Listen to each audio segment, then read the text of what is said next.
જય Swaminarayan. Chapter number 8 કોષ ચક્ર અને કોષ વિભાજન.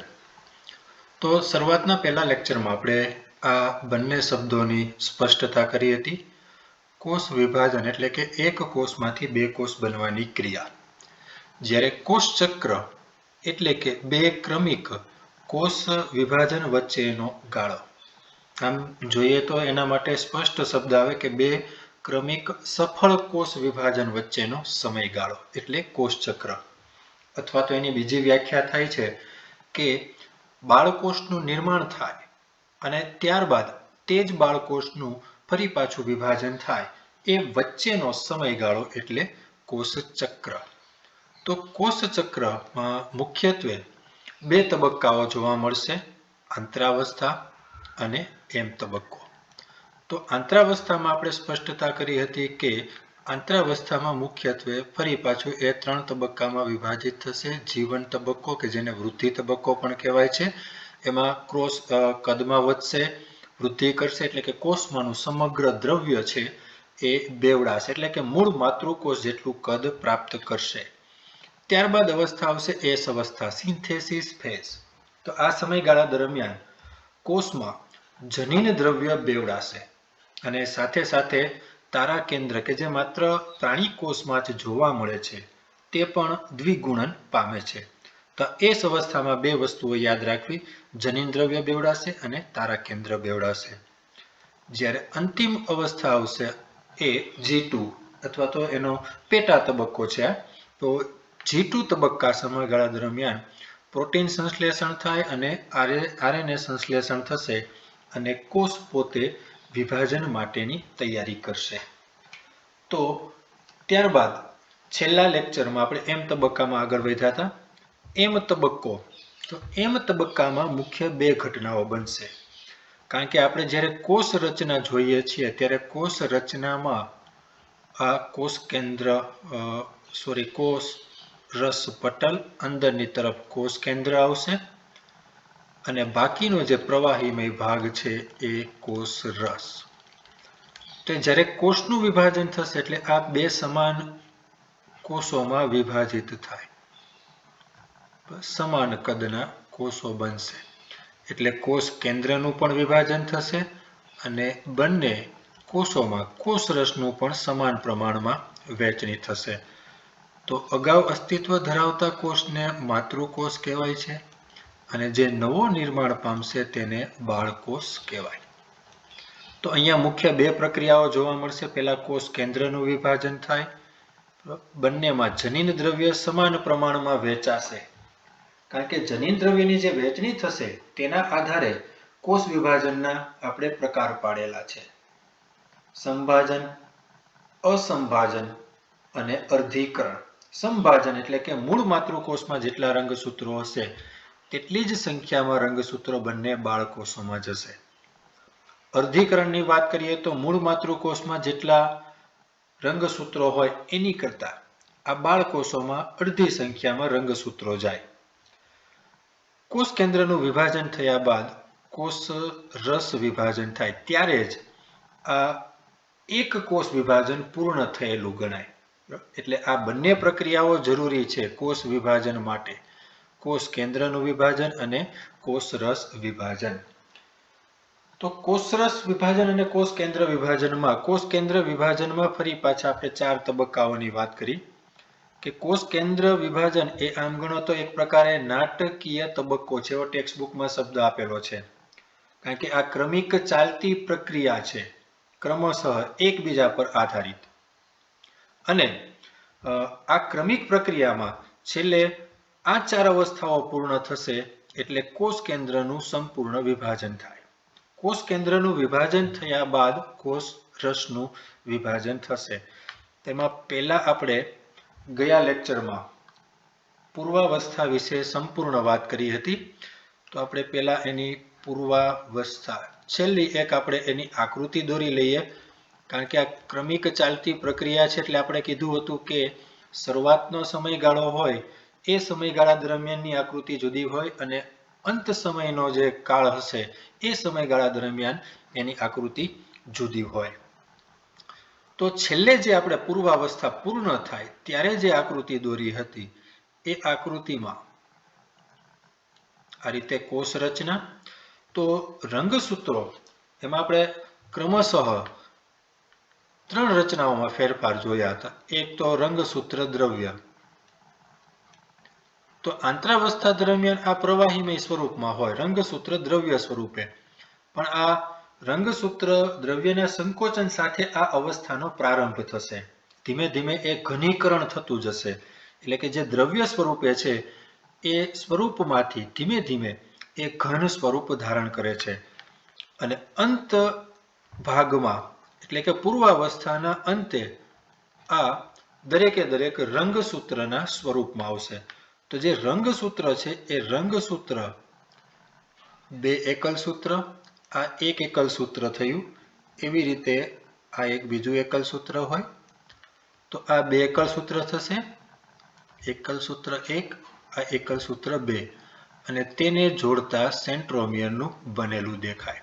તો આનું ઘન સ્વરૂપ છે. પણ શરૂઆતમાં એ કયા સ્વરૂપે હોય તો કે એ માત્ર આ રીતે રંગસૂત્ર દ્રવ્ય સ્વરૂપે સમગ્ર કોષ કેન્દ્રમાં ફેલાયેલું હોય. જે સ્પષ્ટ રંગસૂત્ર દેખાવા જોઈએ એવા શરૂઆતમાં દેખાશે નહીં. તો આ શરૂઆતની અવસ્થા છે અને આ પૂર્વાવસ્થાના અંતભાગની અવસ્થા છે. તો દરેકે દરેક રંગસૂત્ર છે એ અંદર કોષ કેન્દ્રની અંદર હશે, એટલે આ રીતે ઘનીકરણ પામેલા જોવા મળશે ઘન સ્વરૂપમાં.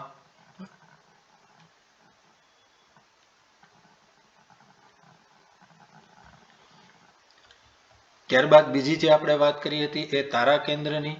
તો જે બેવડાયેલું તારા કેન્દ્ર છે એ એકમો એકબીજાની વિરુદ્ધ ધ્રુવ પર ગોઠવાશે, એટલે તારા કેન્દ્ર. તો આ તારા કેન્દ્રમાં જે ચેન્જ થાય છે, તો આ રિવિઝન છે એટલે મુદ્દાસર લખાવતો નથી, તમને ખ્યાલ છે. તો તારા કેન્દ્ર હવે એ બંને એકબીજાના વિરુદ્ધ ધ્રુવ તરફ ગતિ કરી અને બંને એ વિરુદ્ધ ધ્રુવ પર પહોંચી જશે. તો આ તારા કેન્દ્રના 2 એકમો. તારા કેન્દ્ર વિશે આપણે 8મા ચેપ્ટરમાં ભણી ગયા છીએ.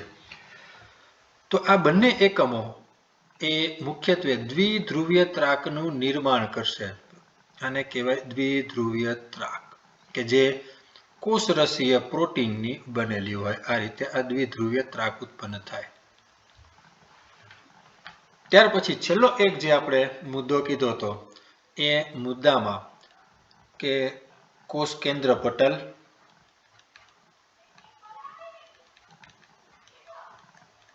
કોષ કેન્દ્રિકા,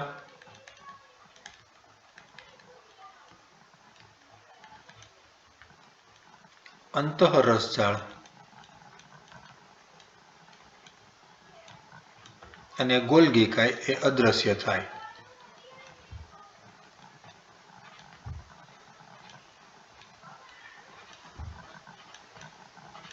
બરોબર. તો આપણે જે આકૃતિ દોરી છે આ અંત્ય પૂર્વાવસ્થા છે. તો એ અંત્ય પૂર્વાવસ્થામાં તમે સ્પષ્ટ જોઈ શકો છો કે તારા કેન્દ્ર જોવા મળશે, દ્વિધ્રુવીય ત્રાક જોવા મળશે અને મધ્ય વિસ્તારમાં આ રીતે રંગસૂત્રો જોવા મળશે. બાકીની બધી જે કાંઈ પણ રચનાઓ છે બધી રચનાઓ અદ્રશ્ય થાય છે, એટલા માટે એ આ સમયગાળા દરમિયાન આ રચનાઓ જોવા મળશે નહીં. તો ગયા લેક્ચરમાં આપણે અહીંયા સુધી ભણી ગયા હતા. હવે આગળ વધીએ. પૂર્વાવસ્થા પછીની બીજી અવસ્થા આવશે એ છે ભાજનાવસ્થા. પણ ફરી પાછું કહું છું કે યાદ રાખજો આ ક્રમશઃ ચાલતી પ્રક્રિયા છે. માત્ર સરળતા ખાતર, અભ્યાસની સરળતા ખાતર આને જુદા જુદા 4 તબક્કામાં વિભાજિત કરેલી છે. તો અહીંયા છેલ્લે આપણે લખ્યું કે કોષ કેન્દ્ર પટલ અને કોષ કેન્દ્રિકા અદ્રશ્ય થાય. તો જે હવે ભાજનાવસ્થા શરૂ થશે એ આ કોષ કેન્દ્ર પટલ અને કોષ કેન્દ્રિકાના અદ્રશ્ય થવા સાથે શરૂ થાય. આમાં એક ખાસ ધ્યાન રાખજો, કારણ કે દરેકે દરેકની આકૃતિ જે આવશે એના ઉપરથી પણ તમે ઓળખી શકો કે કોષની આ કઈ અવસ્થા છે. પ્રેક્ટિકલમાં પણ તમારે આ રીતે પૂછાય, તમને કોઈ પણ સ્લાઇડ મૂકેલી હોય તો તમારે આઈડેન્ટિફાઈ કરવાનું હોય કે આ કોષમાં કોષ વિભાજનની કઈ અવસ્થા જોવા મળે છે. તો ભાજનાવસ્થામાં પહેલો જે મુદ્દો આવશે એ પહેલો મુદ્દો છે કે કોષ કેન્દ્ર પટલ અને કોષ કેન્દ્રિકાના અદ્રશ્ય થવા સાથે ભાજનાવસ્થાની શરૂઆત થાય. એટલે કોષ કેન્દ્ર પટલ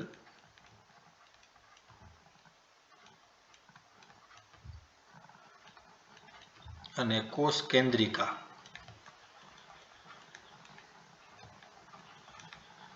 ના અદ્રશ્ય થવા સાથે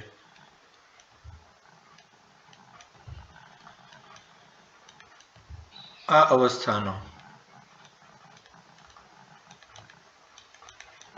પ્રારંભ થાય. આ ખાલી એક પેરામીટર જ મૂકેલું છે જે અભ્યાસની સરળતા ખાતર કે કોષ કેન્દ્ર પટલ ને કોષ કેન્દ્રિકા અદ્રશ્ય થાય એટલે પૂર્વાવસ્થા પૂરી ગણવાની અને ત્યારબાદની અવસ્થા આવશે એ ભાજનાવસ્થા. હવે અહીંયા ખાસ અહીંયા ધ્યાન રાખજો કે શરૂઆતમાં અહીંયા કોષ કેન્દ્ર પટલ હતું. આ ડોટેડ લાઈનથી દર્શાવું છું. પેલા હતું પણ હવે અત્યારે અદ્રશ્ય થઈ ગયેલું છે. તો સ્વાભાવિક રીતે જ અહીંયા અત્યાર સુધી આ જનીન દ્રવ્ય અથવા તો જે રંગસૂત્ર છે એ કોષ કેન્દ્રની અંદર હતા.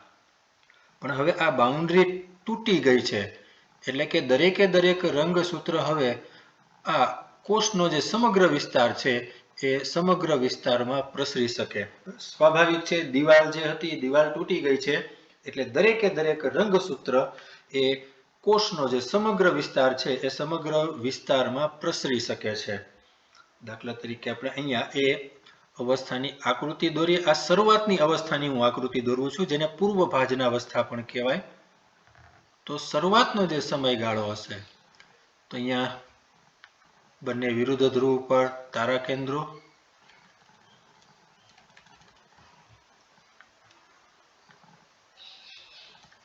આ બધામાં નામકરણ પણ જરૂરી છે એટલે દરેકે દરેકમાં તમે નામકરણ સાથે જોતા જજો. એકાદામાં હું નહીં કરું કારણ કે વધુ સમય આમાં લાગે. બરાબર, આ બંને તારા કેન્દ્રો આવશે.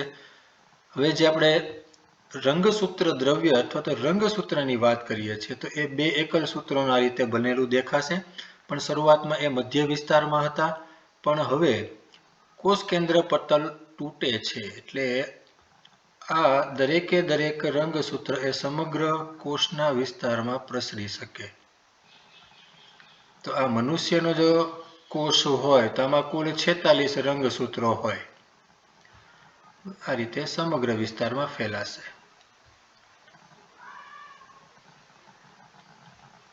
અહીંયા 8 રંગસૂત્રો દોરેલા છે પણ એ સંખ્યા ઉપર તમે ધ્યાન આપતા નહીં. કોઈ પણ સંખ્યા જે દરેક સજીવમાંની સંખ્યા બધામાં અલગ અલગ આવશે. હવે આ બાજુ ઓલરેડી દ્વિધ્રુવીય ત્રાકનું નિર્માણ થયેલું છે. આ 3 ડાયમેન્શનલમાં જોઈએ તો કોષ એ પૃથ્વીના ગોળા જેવો જ દેખાય. બરાબર, આ દ્વિધ્રુવીય ત્રાક. તો દ્વિધ્રુવીય ત્રાક અને આ યલો કલરના જે દેખાય છે એ બધા હવે રંગસૂત્ર છે કારણ કે એ ઘનીકરણ પામેલા છે. ઘનીકરણ થયેલા અથવા તો ઘનીકરણ થયેલું જે જનીન દ્રવ્ય છે તેને રંગસૂત્ર કહેવાય. પણ જ્યારે એ વિસ્તરણ પામેલી પરિસ્થિતિમાં હોય, પ્રવાહીમય સ્થિતિમાં, તો તેને રંગસૂત્ર દ્રવ્ય સ્વરૂપે ઓળખવામાં આવે છે. બરોબર, તો પેલો જે આપણે પેરામીટર હતો કે કોષ કેન્દ્ર પટલ અને કોષ કેન્દ્રિકા અદ્રશ્ય થાય એટલે અવસ્થાનો પ્રારંભ થશે. પણ હવે કોષ કેન્દ્ર પટલ તૂટી જતા એ રંગસૂત્રો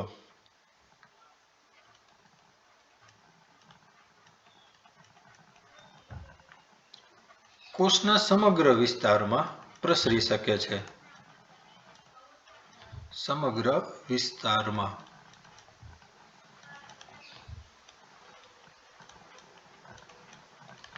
પ્રસરે છે. હવે આ અવસ્થાના સમયગાળા દરમિયાન રંગસૂત્રનું ઘનીકરણ છે એ સંપૂર્ણ થયેલું હોય તો રંગસૂત્રોનું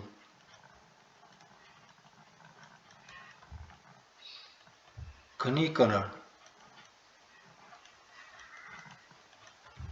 પૂર્ણ થાય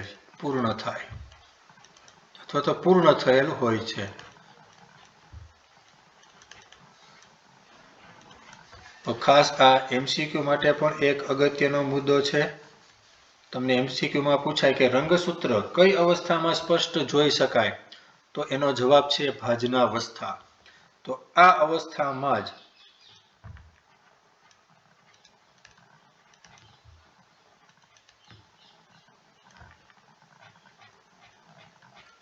આની ઉપર ભાર મૂકું છું. રંગસૂત્રો સ્પષ્ટ જોઈ શકાય.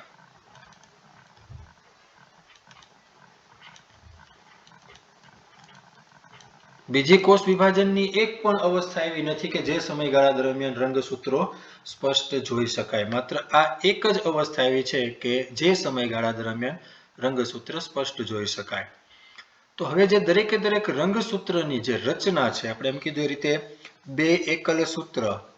તો આ એક એકલ સૂત્ર જ્યારે ઘનીકરણ થયેલું હશે ત્યારની વાત છે, કે સંપૂર્ણ ઘનીકરણ થાય એટલે દરેક રંગસૂત્ર આ બે એકલ સૂત્ર અને તેને જોડતા સેન્ટ્રોમિયરનું, અહીંયા આ સેન્ટ્રોમિયર આપણે આ રીતે દર્શાવીએ. એ આપણે અગાઉ પણ પોઈન્ટ મુદ્દો લખેલો છે કે એ બે એકલ સૂત્ર અને એક સેન્ટ્રોમિયરનું તેને જોડતું હોય એનું બનેલું હોય. હવે આ સેન્ટ્રોમિયરની જે રચના છે એ સેન્ટ્રોમિયર ઉપર એક બિંબ જેવી રચના જોવા મળે છે. તો એ બિંબ જેવી રચનાને કાઇનેટોકોર્સ કહેવાય છે. અહીંયા આ રીતે તકતી જેવી અલગ રંગથી દર્શાવું છું. તેના પર તકતી જેવી રચના જોવા મળશે જેને કહેવાય છે કાઇનેટોકોર.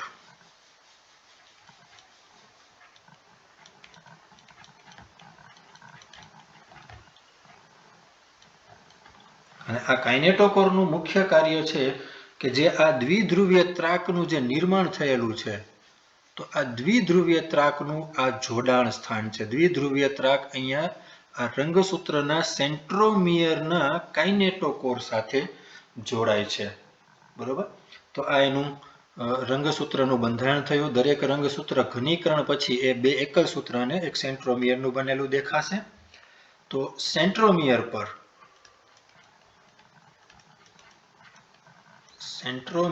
પર બિંબ જેવી અથવા તો તકતી જેવી બિંબ જેવી રચના જોવા મળે છે.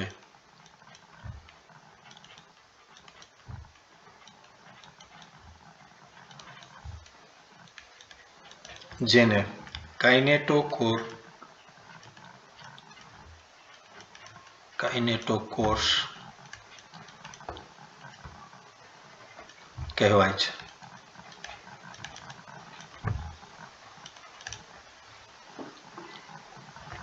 આ પણ એક અગત્યનું છે કે તમને આના માટે એસક્યુમાં પૂછાય. બરાબર, એસક્યુમાં પૂછી શકાય કે કાઇનેટોકોરનું સ્થાન અને કાર્ય જણાવો.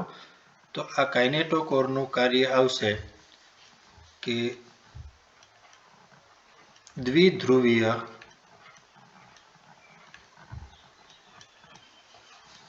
ત્રાકનું જોડાણ સ્થાન છે.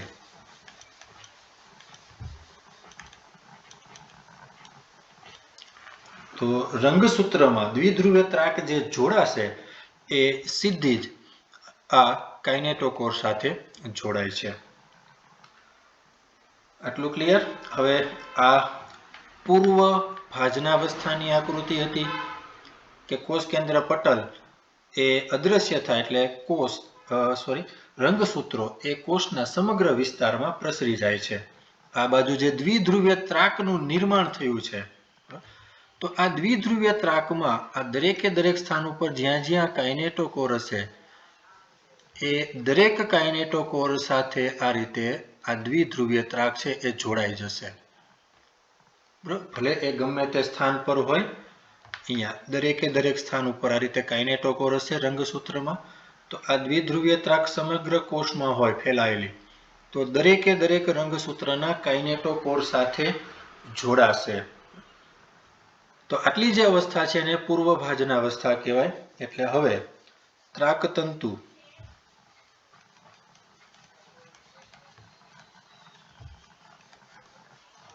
રંગસૂત્રના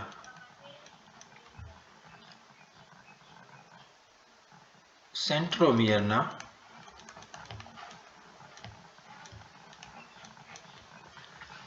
કાઇનેટોકોર સાથે જોડાય.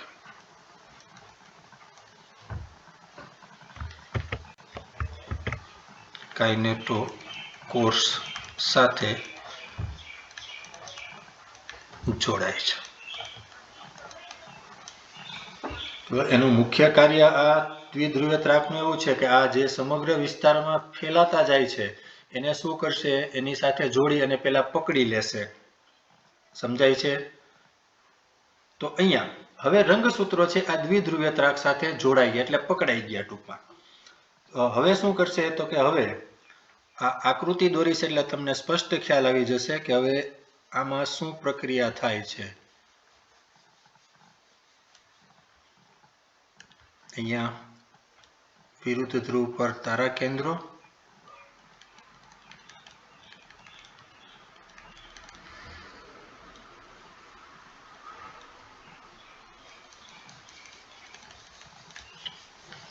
હવે જે રંગસૂત્રો જે છે એમાં એનું કાઇનેટોકોર અહીંયા દરેકે દરેક, હવે અહીંયા માત્ર યાદ રાખજો કે માત્ર સમજવા ખાતર અહીંયા હું 4 રંગસૂત્રો જ દોરું છું. આપણે આગળ ઘણા દોરેલા છે પણ માત્ર સમજણ ખાતર. પણ રંગસૂત્રના સેન્ટ્રોમિયરના સ્થાનના આધારે પણ જુદા જુદા પ્રકાર છે. બરાબર? મેટાસેન્ટ્રિક, સબમેટાસેન્ટ્રિક,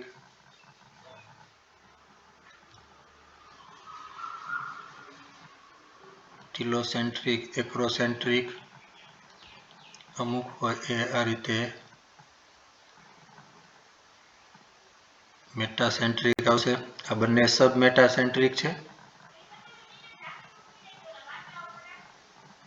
આપણે એક વિશિષ્ટ પ્રકારનું જે રંગસૂત્ર છે એક્રોસેન્ટ્રિક કહેવાય એ દર્શાવીએ.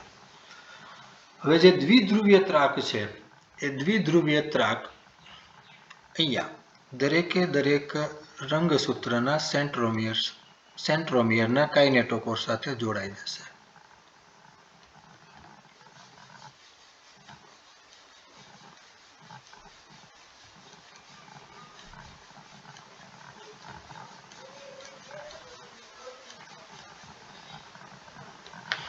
બરોબર. હવે રંગસૂત્રની જે પરિસ્થિતિ છે એ જુઓ. શરૂઆતની ભાજનાવસ્થા અને હવે જે અત્યારે આ મધ્યાવસ્થા છે, અથવા એને ભાજનાવસ્થાને મધ્યાવસ્થા પણ કહેવાય.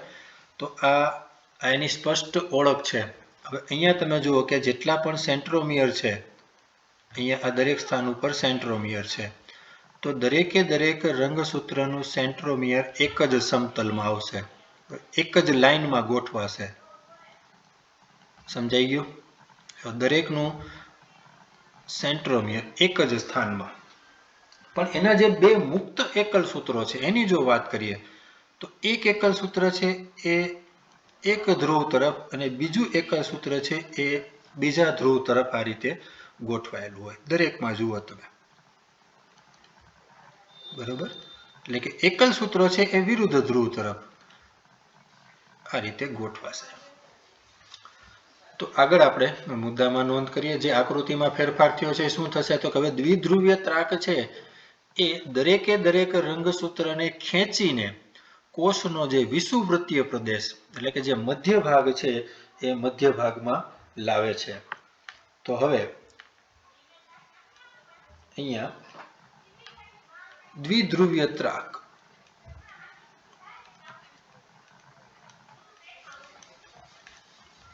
દરેક રંગસૂત્રને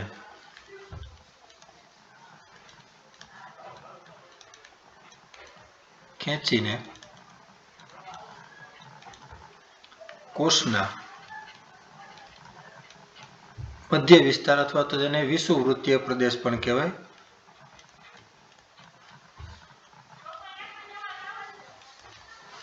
વિષુવવૃત્તીય પ્રદેશમાં લાવે છે અથવા તો ગોઠવે છે.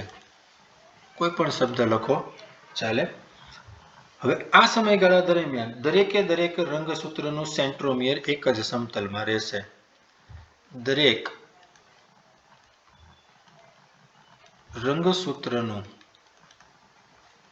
સેન્ટ્રોમિયર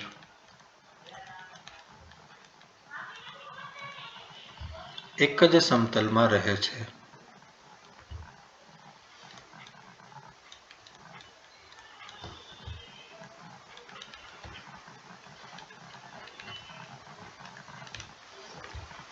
બરોબર, તો આ દ્વિધ્રુવીય ત્રાક છે. નામ નિર્દેશન અહીંયા કરતો નથી, ખાસ તમે યાદ રાખજો. તારા કેન્દ્ર છે, આ રંગસૂત્ર છે, દ્વિધ્રુવીય ત્રાક, 3 મુખ્ય નામ નિર્દેશનો આમાં આવશે. હવે આપણે જો એના એકલ સૂત્રની વાત કરીએ કે એક એકલ સૂત્ર, કારણ કે દરેક રંગસૂત્ર 2 એકલ સૂત્રનું બનેલું હોય, તો એક એકલ સૂત્ર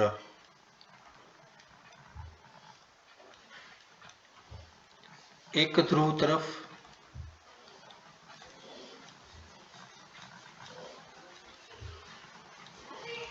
અને બીજું એકલ સૂત્ર બીજા ધ્રુવ તરફ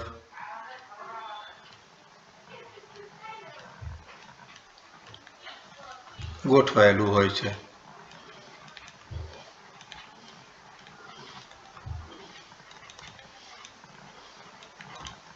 આમ તો આ એકલ સૂત્રો છે એ મુક્ત રીતે રહેલા હોય છે. હવે અહીંયા આટલો જે વિસ્તાર આવશે કે જ્યાં રંગસૂત્રો ગોઠવાયેલા છે એ વિસ્તારને મધ્યાવસ્થા પટ્ટી કહેવાય, અથવા ભાજન તલ પણ કહેવાય, મધ્યાવસ્થા પટ્ટી. ખાસ આ નામ યાદ રાખજો કે જ્યાં રંગસૂત્રોની ગોઠવણી થાય છે તેને મધ્યાવસ્થા પટ્ટી કહેવાય છે, અથવા તો ભાજન તલ પણ કહેવાય છે. ત્યાંથી રંગસૂત્રનું વિભાજન થશે એટલા માટે. તો જે તલ પર રંગસૂત્રો ગોઠવાય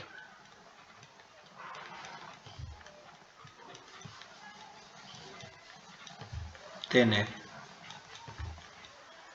ભાજન તલ અથવા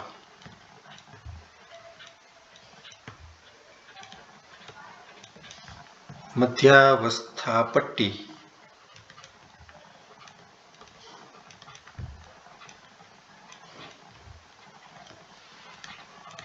કહેવાય છે.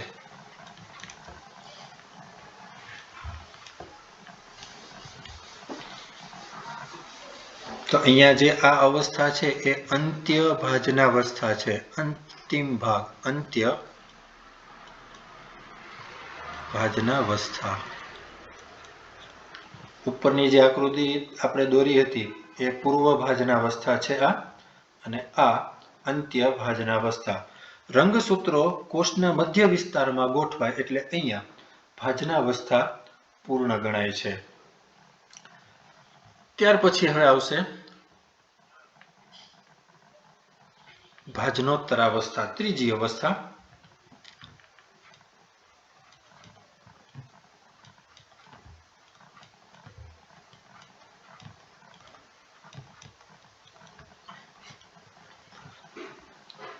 અહીંયા ભાજનોત્તરાવસ્થાની આકૃતિ દોરું છું.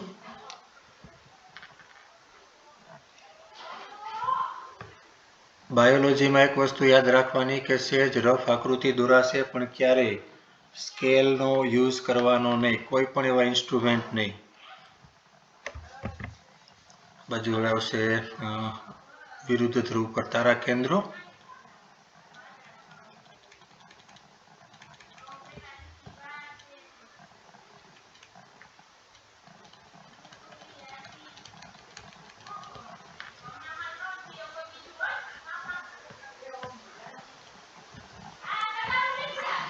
હવે જો આકૃતિ જે દોરું છું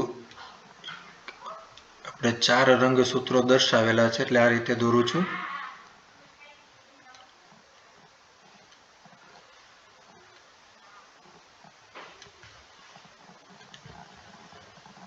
અહીંયા દરેકનું અડધું અડધું સેન્ટ્રોમિયર આવશે.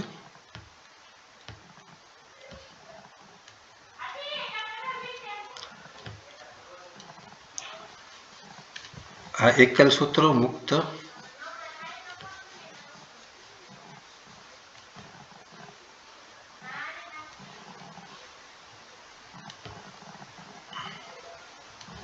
ખાસ હવે જે આકૃતિ દોરો એમાં ધ્યાન રાખજો. જો પહેલા રંગસૂત્ર કેવું હતું અને હવે કેવું છે જોયો, બરોબર. અહીંયા મધ્ય ભાગમાં રંગસૂત્ર 2 એકલ સૂત્ર અને 1 સેન્ટ્રોમિયરનું બનેલું છે, પણ અહીંયા હવે તમે જુઓ કે એકલ સૂત્રો છૂટા પડી ગયા એટલે હવે એક એકલ સૂત્ર આ બાજુ ને એક એકલ સૂત્ર આ બાજુ આવે છે.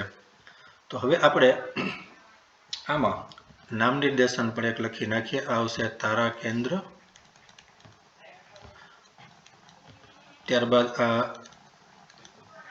રંગ સૂત્ર, દ્વિધ્રુવીય ત્રાક. આ દ્વિધ્રુવીય ત્રાક. તો હવે આ બંને આકૃતિઓ જોઈને તમને સ્પષ્ટ ખ્યાલ આવશે કે આ રંગસૂત્ર છે તેનું વિભાજન થાય છે. તો દાખલા તરીકે અહીંયા જે આપણે ઉપર રંગસૂત્ર દોરેલા હતા, તો એ દરેક રંગસૂત્ર એ આ રીતે બે એકલ સૂત્રનું બનેલું દોરેલું હતું. આ રીતે આ એક એકલ સૂત્ર, આ બીજું એકલ સૂત્ર, અને આ બંને એકલ સૂત્રો એ સેન્ટ્રોમિયર દ્વારા જોડાયેલા છે. અહીંયા ઉપર કાઇનેટોકોરની તકતી બરોબર સમજો. વિભાજન છે આ સમજવાનું છે, એ જ જરૂરી છે. અને એ દ્વિધ્રુવીય ત્રાક દ્વારા આ કાઇનેટોકોર છે એ જોડાયેલું છે બંનેનું. બરોબર. અહીંયા જે એક આકૃતિ છે આપણે આ મોટી કરીને દર્શાવી છે. તો હવે અહીંયા જે વિભાજન થશે રંગસૂત્રનું, એટલે પહેલા શું થાય તો કે અહીંયા સેન્ટ્રોમિયરનું વિભાજન થાય છે. પહેલી પ્રક્રિયા કઈ થશે તો કે સેન્ટ્રોમિયર મધ્ય ભાગમાંથી વિભાજિત થાય છે. બરાબર. તો પહેલો આપણે મુદ્દો લખીએ કે હવે અહીંયા જે રંગસૂત્ર છે એનું સેન્ટ્રોમિયર વિભાજિત થાય, એટલે કે સેન્ટ્રોમિયરનું આપણે ટૂંકમાં જ લખી નાખીએ કે પેલું જે થશે એ સેન્ટ્રોમિયરનું વિભાજન થાય. સેન્ટ્રોમિયરનું વિભાજન થાય પછી તરત બીજી એક પ્રક્રિયા થશે કે હવે આ જે આખું રંગસૂત્ર હતું કે બે એકલ સૂત્રનું બનેલું હતું એની રંગસૂત્રિકાઓ છૂટી પડે.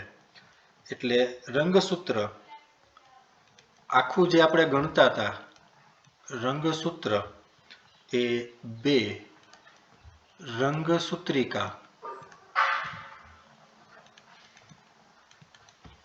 સ્વરૂપે છૂટી પડે, જે વિભાજન બાદ બાળકોષ કેન્દ્રનું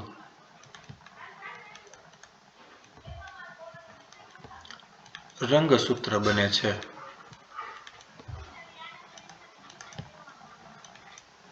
બરાબર. એટલે સેન્ટ્રોમિયરનું વિભાજન થાય એટલે જે અહીંયા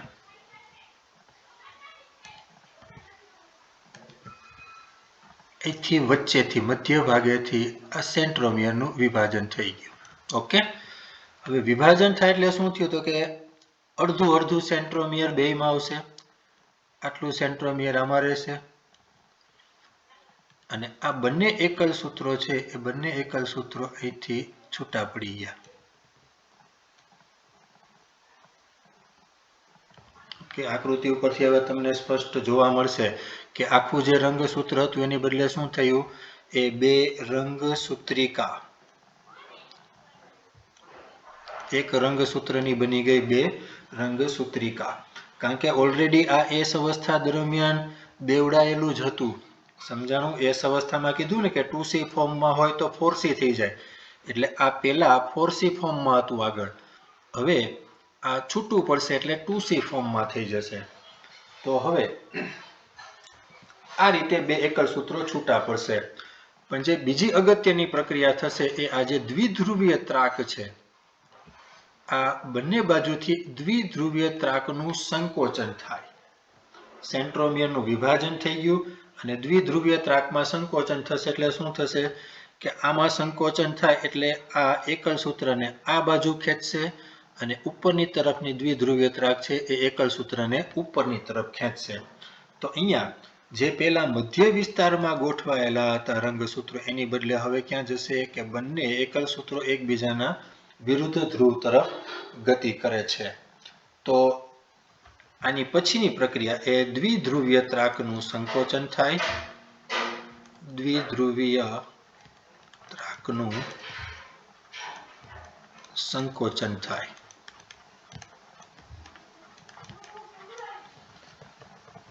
તો દ્વિધ્રુવીય ત્રાકનું સંકોચન થશે એટલે સેન્ટ્રોમિયર બંને વિરુદ્ધ ધ્રુવ તરફ જશે અને સ્વાભાવિક છે કે સેન્ટ્રોમિયર વિરુદ્ધ ધ્રુવ ઉપર જાય એટલે એની સાથે સાથે ખેંચાઈને રંગસૂત્રિકાઓ પણ ઉપરની તરફ જશે અથવા તો બંનેના વિરુદ્ધ ધ્રુવ તરફ ગતિ કરે છે. એટલે કે સેન્ટ્રોમિયર વિરુદ્ધ ધ્રુવ તરફ ગતિ કરે છે. વિરુદ્ધ ધ્રુવ તરફ ગતિ કરે છે. અને સ્વાભાવિક રીતે આ સેન્ટ્રોમિયર અડધા સેન્ટ્રોમિયર સાથે એકલ સૂત્ર જોડાયેલું હોવાને કારણે એકલ સૂત્ર પણ ખેંચાય અને બંને વિરુદ્ધ ધ્રુવ તરફ જશે. એકલ સૂત્ર પણ અથવા તો આમાં શબ્દો એક ખાસ ધ્યાન રાખજો કે એકલ સૂત્ર અથવા તેમાં રંગસૂત્રિકા શબ્દ વાપરો કે તો પણ ચાલે. રંગસૂત્રિકા અને એકલ સૂત્ર એ બંને એક જ છે. એટલે એકલ સૂત્ર પણ ખેંચાઈને વિરુદ્ધ ધ્રુવ તરફ જાય છે.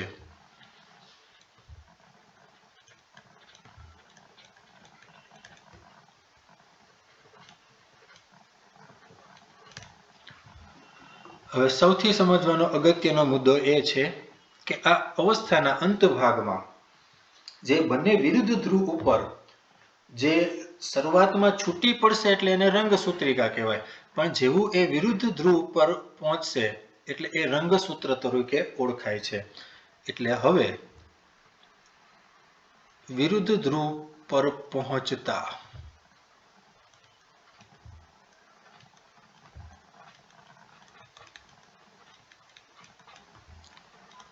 રંગસૂત્ર તરીકે ઓળખાય.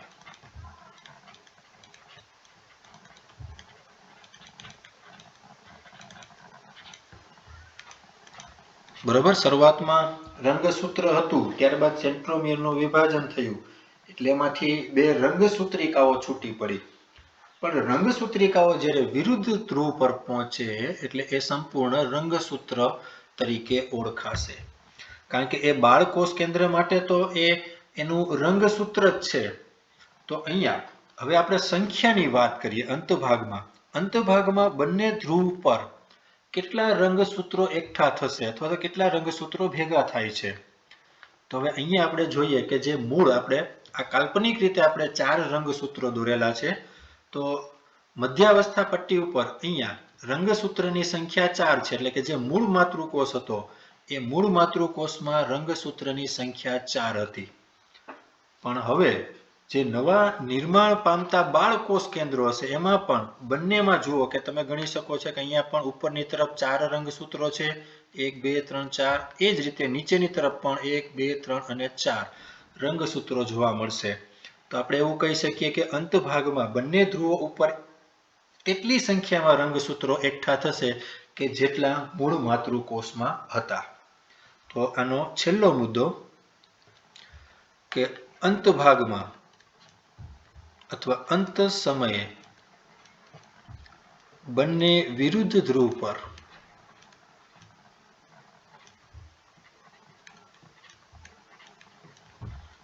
તેટલી સંખ્યામાં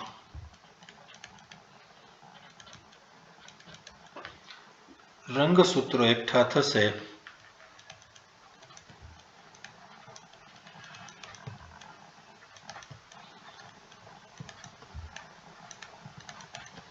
કે જેટલા મૂળ માતૃકોષમાં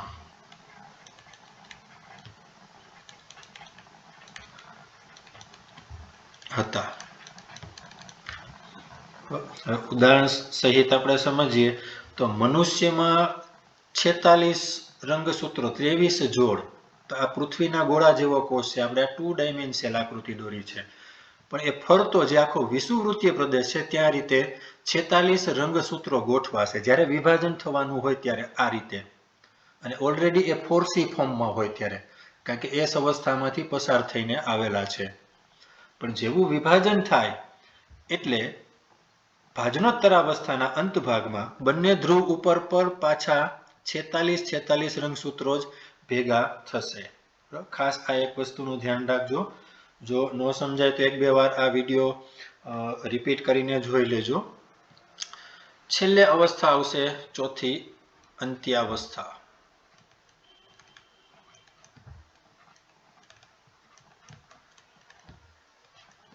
હવે આ અંત્યાવસ્થા એ જે આપણે આગળની જે પહેલી પૂર્વાવસ્થા ભણ્યા એની કરતા વિરુદ્ધ અવસ્થા છે.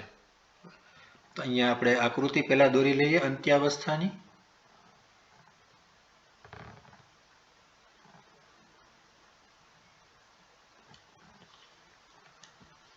તારા કેન્દ્રો તો ઓલરેડી છે. આ બંને તારા કેન્દ્રોના એકમો.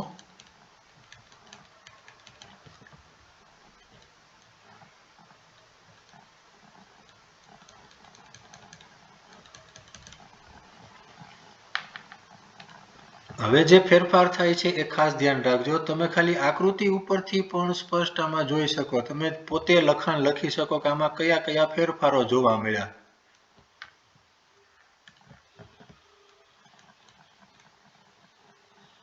હું ખાલી નામ નિર્દેશન કરીશ ત્યાં જ તમે કહી દેશો કે આમાં કઈ કઈ રચનાઓમાં ફેરફારો જોવા મળે છે.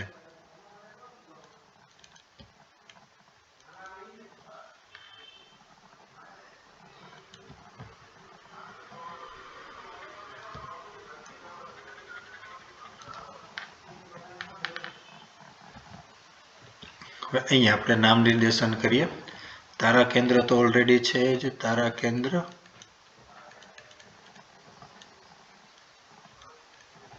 આ બંને તારા કેન્દ્રો. કોષ કેન્દ્ર પટલ,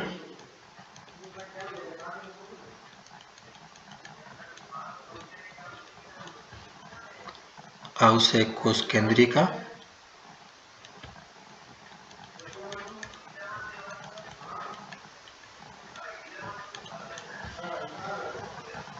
અને હવે અંદરની તરફનું જે છે ખાસ ધ્યાન રાખજો. આ હું શું લખું છું, રંગસૂત્ર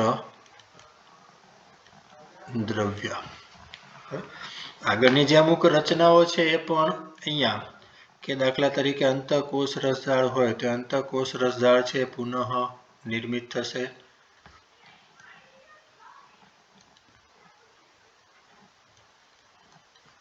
તો અંતઃ રસજાળ,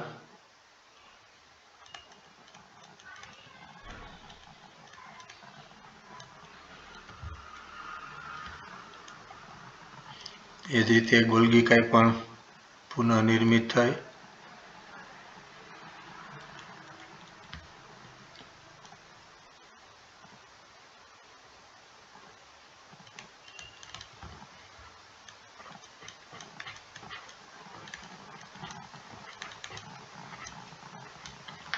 બરોબર. હવે તો આપણે જે આની પહેલા પૂર્વાવસ્થામાં જેટલા મુદ્દાઓ લખ્યા હતા એની કરતા બધી જ વસ્તુ છે એ ધીમે ધીમે હવે ઉલટી થશે. બરાબર. કઈ રીતે? તો પૂર્વાવસ્થા તો બધાને યાદ જ હશે કે પૂર્વાવસ્થામાં આપણે શું કીધું કે જે રંગસૂત્ર દ્રવ્ય છે એના ઘનીકરણથી શરૂઆત થાય, પણ હવે ઊંધું થશે. ઓલરેડી અહીંયા વિભાજન પામેલા છે એ રંગસૂત્રો આ ઘનીકરણ થયેલા જ છે એનું જ વિભાજન થયું છે. બરોબર. તો હવે રંગસૂત્રમાં પહેલો જે ફેરફાર થશે એ પહેલો ફેરફાર કયો થાય તો કે હવે રંગસૂત્રો વિસ્તરણ પામે. રંગસૂત્રો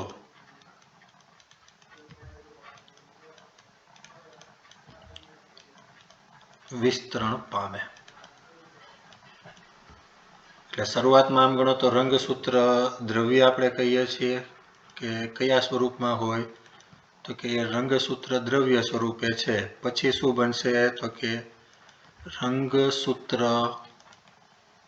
ઝાડ, જાળી જેવી રચના બનાવશે અને ત્યારબાદ રંગસૂત્ર દ્રવ્ય બનશે. તો આ ક્રમશઃ ફેરફાર થયો. ઓલામાં પૂર્વાવસ્થામાં આપણે એવું કહીએ કે ઘનીકરણની શરૂઆત થાય, અવસ્થા આગળ વધે તેમ સંકોચન પામેલા રંગસૂત્ર જોવા મળે અને છેલ્લે સોરી, અહીંયા રંગસૂત્ર આવશે. રંગસૂત્રમાંથી રંગસૂત્ર ઝાડ બનશે. ઓકે, હવે બરોબર છે. બરોબર. તો પૂર્વાવસ્થામાં આનાથી ઉલટું થાય. રંગસૂત્ર દ્રવ્યમાંથી રંગસૂત્ર ઝાડ અને એમાંથી ઘનીકરણ પામેલું રંગસૂત્ર. પણ અંત્યાવસ્થામાં શું થાય? તો કે ઘનીકરણ પામેલું રંગસૂત્ર છે એનું રંગસૂત્ર ઝાડ અને એમાંથી રંગસૂત્ર દ્રવ્ય બનશે. પછીનો જે બીજો ફેરફાર આવશે તે આપણે કોષ કેન્દ્ર પટલ, કોષ કેન્દ્રિકા જે બે અદ્રશ્ય થઈ હતી એના બદલે શું થાય છે? તો કે હવે ફરી પાછું નિર્માણ પામશે. બીજી વસ્તુ એક કે દ્વિધ્રુવીય ત્રાક છે એ અદ્રશ્ય થશે, ઓલામાં નિર્માણ પામતી હતી. બરોબર. તો દ્વિધ્રુવીય ત્રાક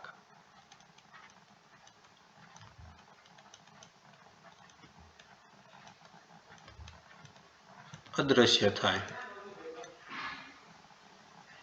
અને બાકી બધી જ રચનાઓ એટલે કે 4 પ્રકારની રચના કોષ કેન્દ્ર પટલ,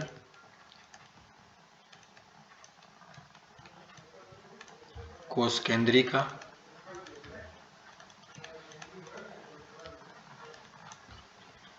ગોલ્ગીકાય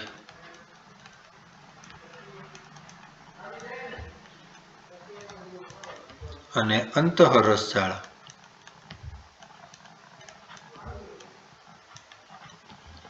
પુનઃ નિર્માણ પામે.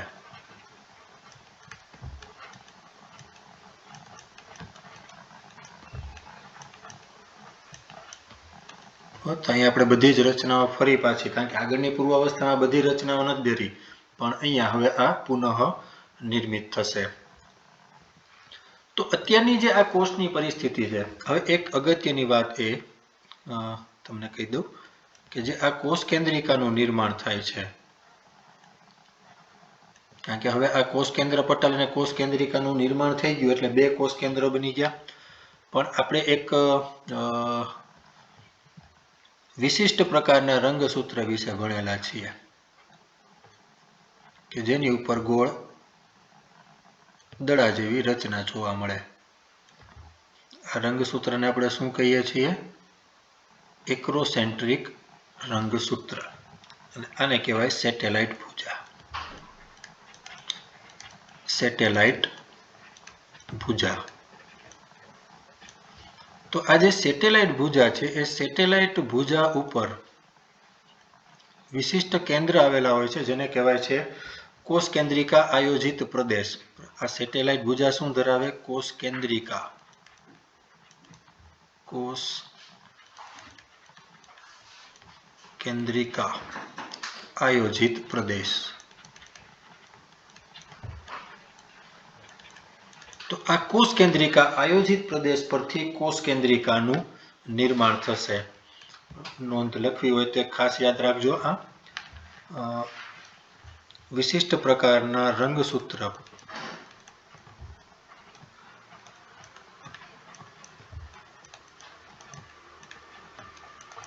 આ વિશિષ્ટ પ્રકારનો એટલે અહીંયા આપણે લખીએ એક્રોસેન્ટ્રિક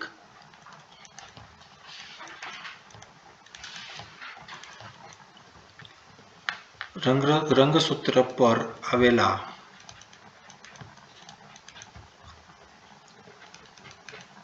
કોષ કેન્દ્રિકા આયોજિત પ્રદેશ પરથી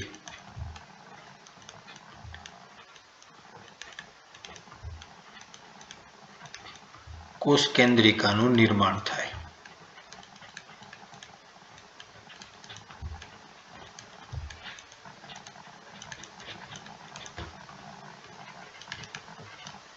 બરોબર. તો આ પણ એક તમારે એસક્યુમાં પૂછી શકાય કે કોષ કેન્દ્રિકાનું નિર્માણ કઈ રીતે થાય છે, તો એ પણ ખાસ યાદ રાખજો. તો અત્યારે હવે જે કોષની પરિસ્થિતિ છે એ એક જ કોષમાં બે કોષ કેન્દ્રો હોય એવી પરિસ્થિતિ થશે વિરુદ્ધ ધ્રુવ પર. અને બંને કોષ કેન્દ્રમાં મૂળ માતૃકોષમાં જેટલી સંખ્યામાં રંગસૂત્ર હતા તેટલી સંખ્યામાં રંગસૂત્રો જોવા મળે છે. એટલે અહીંયા જે કોષની પરિસ્થિતિ છે એમાં એક કોષમાં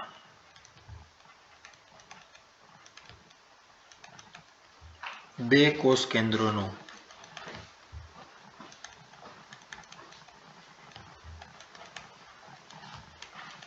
નિર્માણ થાય છે.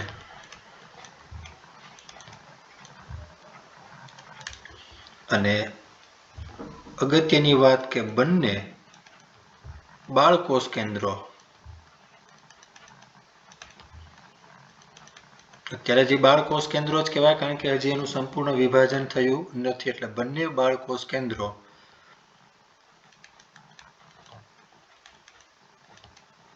માતૃકોષ જેટલું જનીન દ્રવ્ય ધરાવે.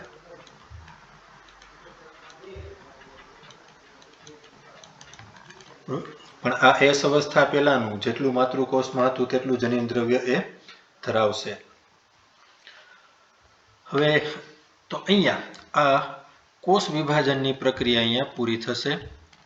હવે પછીનો જે મુદ્દો આવશે, બીજો તબક્કો, એ કોષરસ વિભાજન આવશે. પણ કોષરસ વિભાજન અને અર્ધીકરણની શરૂઆત એ આપણે આના પછીના લેક્ચરમાં કરીશું. જય સ્વામિનારાયણ.